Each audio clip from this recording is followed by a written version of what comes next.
Most conversations about AI jump straight to the finale. One day, jobs will disappear. One day, AGI will replace everything. But almost nobody talks about the middle, the transition, the long, messy, uncomfortable stretch of time where every one of us will face the same repeating question: do I choose the human or the machine? Not the distant future, not the final state, but the years in between, years that will feel strangely ordinary on the surface and quietly revolutionary underneath, because this choice will show up everywhere in ways that seem small at first. It begins with decisions you barely think about. A company debating whether to keep the human answering customer support tickets or switch to an AI avatar that costs a tenth as much and never sleeps. A dog owner asking whether to hire a friendly neighborhood dog walker or let a robot handle it for a fraction of the price. A driver deciding between visiting a shop full of mechanics or pulling into a garage of robots that diagnose the problem instantly and never misplace a wrench.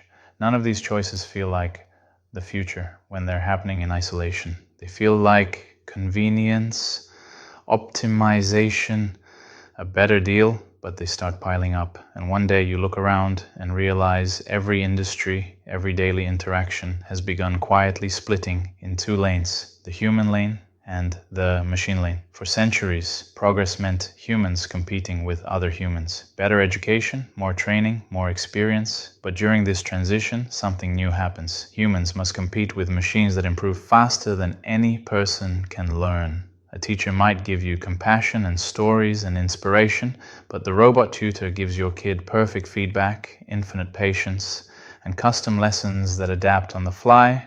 A human mayor might speak from the heart, but the robotic candidate could analyze thousands of city models in real time and propose policies that are mathematically optimized. Employees who used to worry about being replaced by another person will now watch machines surpass them, not over decades but over weeks, not because the machines are trying to replace anyone, but because improvement is built into their nature. In the beginning, many will take a stand on principle. I'm staying with human teachers.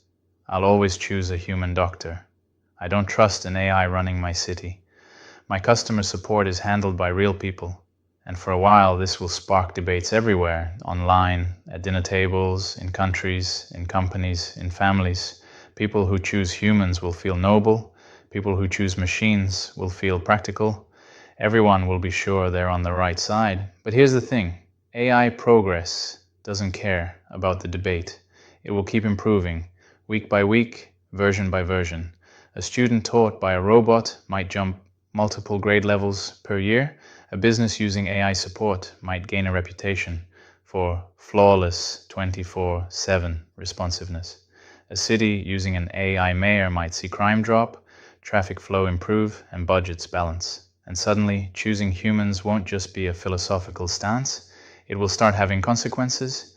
You can keep your kid in a human-only school, but when every other child taught by robots is scoring in the top percentile, the gap becomes impossible to ignore. You can insist your company keep its human support team, but when competitors with AI staff deliver faster service at lower cost, your business starts losing customers. You can vote for the human mayor out of tradition, but when the neighboring city run by an AI is visibly safer, cleaner, and more efficient, the statistics speak louder than campaign speeches. In the transition period, results become undeniable. The world will gradually stop asking, should AI be allowed to do this? And start asking, why is the human version still allowed to fall behind? Not because humans lose value, but because machines accelerate beyond our natural limits. These years won't feel catastrophic. They won't feel like a sudden collapse. They will feel like a series of awkward comparisons we try to ignore. The awkwardness of sticking with the familiar, while knowing the alternative performs better. The awkwardness of watching a friend replaced at work while telling yourself it won't happen in your field.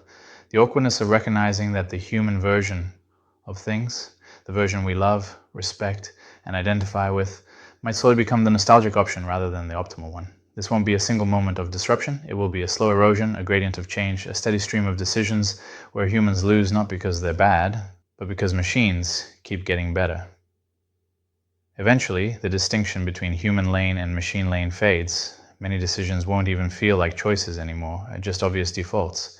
People won't say, I'm using an AI teacher. They'll say, my kid's tutor, and it will just happen to be an AI. People won't say, I'm going to the robot garage. They'll say, I'm getting my car fixed, and a robotic system will do the work. The extraordinary becomes ordinary. But long before that moment arrives, the world will have spent years, maybe decades, caught in the tension between sentiment and performance, tradition and efficiency, identity and progress.